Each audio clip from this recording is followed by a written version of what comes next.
Welcome back to Real Health. Thank you so much for staying with us.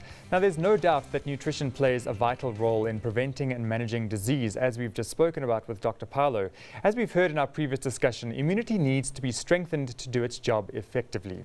We do also know that as we age, our immune systems and our responses become slightly reduced, which can leave us more vulnerable to infections. So in studio with me now, I'm joined by Ashley Karadis, who is a dietitian and yoga instructor, to chat to us more about how we can go about eating for optimal immunity. Welcome, Ashley. Thank you so much for joining us. Thanks, Michael. Thanks for having me. Now, in terms of what we eat, nutrition, obviously we need food to survive, but how do we create that distinction between food for survival and food for immunity? What are the most important principles to be keeping in mind? Okay, so I think before we start, it's good to note that nutrition is not curative. Nutrition is supportive for the immune system.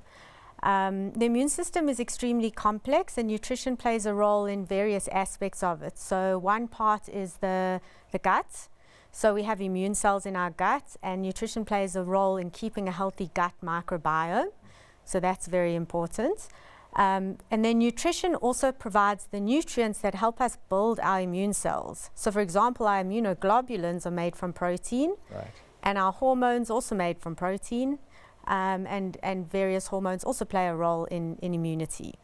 And then there's certain nutrients that help to build the blood cells, so like the white blood cells, which are the things that come and ingest the foreign particles and help us to remove them.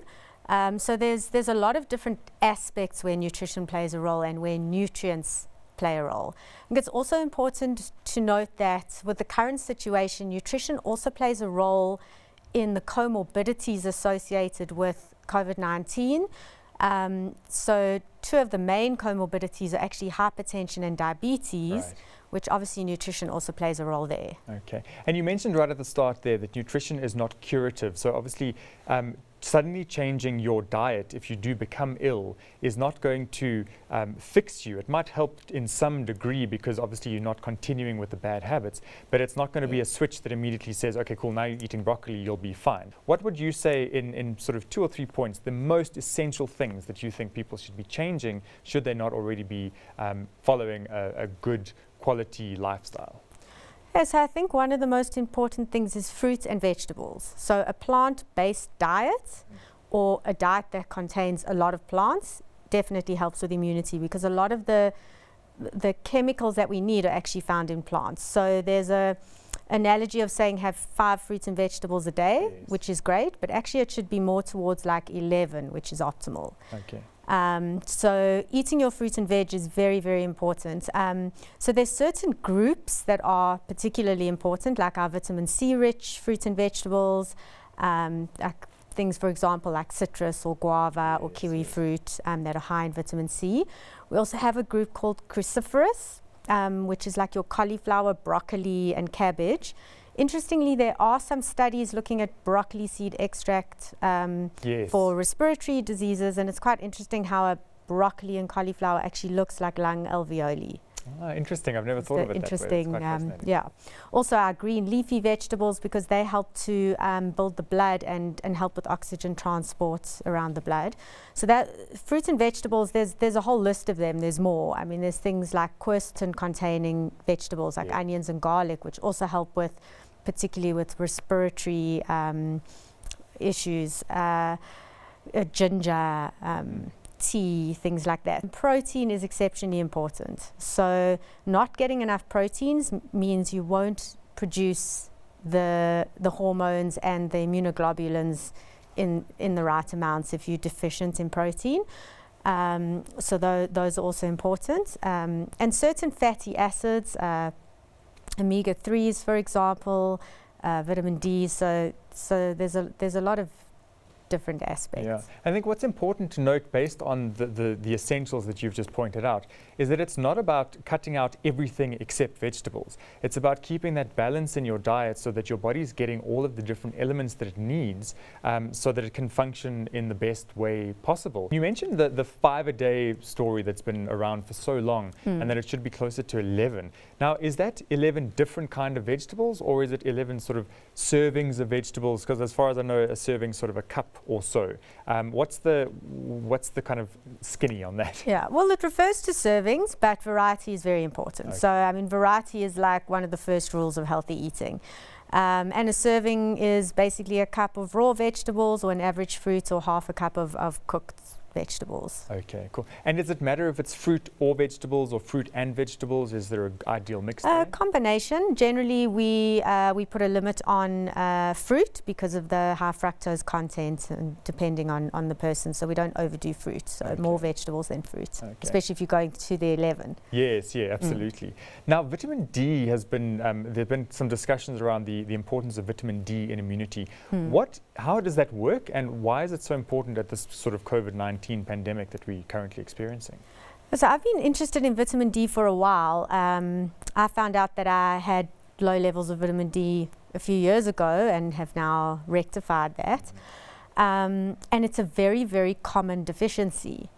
It's actually found, we get it from sunlight. That's our main source of vitamin D. We convert the sunlight into vitamin D. Even though we live in a sunny country, most South Africans are actually deficient. I mean, despite this lockdown, which is obviously taking us away from the outside, before the lockdown, a lot of people are stuck in office buildings anyway, and not getting enough sunshine. Anyway, the vitamin D deficiency is quite common. More common than people might think.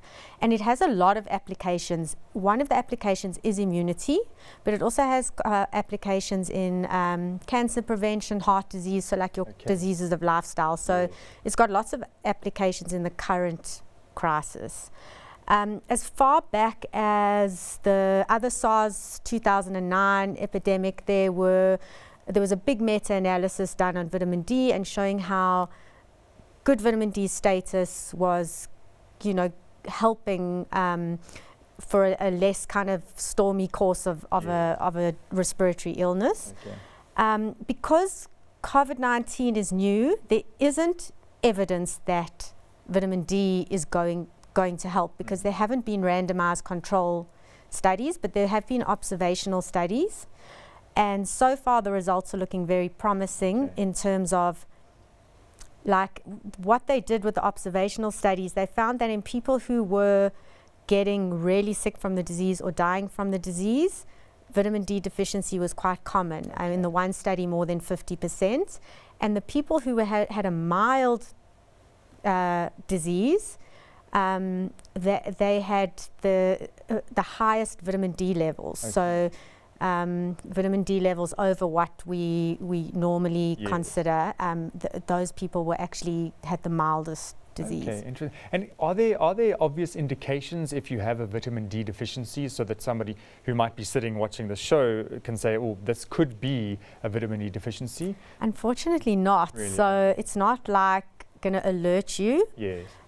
So one of the things I do in my practice is I often just check people's vitamin D as part of the standard kind of, glucose and lipid profile, because you can pick it up in a blood test. But a lot of the recommendations coming out are now saying keep your vitamin D even higher than what is the normal. Yes. What would make a difference in time in the sunshine without overdoing it to the point of sunburn, obviously? So the recommendations are 20 minutes direct sunlight, and it must be on your skin without SPF. Okay. So without. So, do your basics. I mean, if you wear SPF, you're probably going to wear it on your face. I generally try to get on my forearms or my back. And just kind of find a little sunny winter spot and hang out there for 20 minutes at least every day. And overdoing the sun is not good either, because it has other implications. Absolutely. But 20 minutes direct sunlight. I think in this cool weather that we suddenly find ourselves in, it's definitely not a bad idea to spend a bit of time warming yourself in the sun in the morning before you get into work. Yeah, well, luckily Johannesburg has the winter sun. Some other parts of the country, not so much. So I think you have to weigh it up in terms of what is my vitamin D status? Can I get enough sunlight? Do I need a supplement? There is also a subgroup of the population who have genetic defects in how they convert vitamin D. So, I mean, those are also things you would have to check for, but it is, and the darker your skin, the less vitamin D you absorb as well. Okay, so you need to spend a bit more time. So even some of the studies are showing like the vitamin D deficiency in Africa is actually quite common because with a darker skin color. Very interesting. Well, Ashley, thank you so much for chatting to us about it. It certainly is something to keep in mind, especially as we all should be very aware of our immune systems. So thank you for joining us. Pleasure. Wonderful. Thanks for having me. Great stuff. Well, don't go anywhere, as we'll look at colds and flu next and how you can go about protecting yourself and your loved ones. Stay right where you are.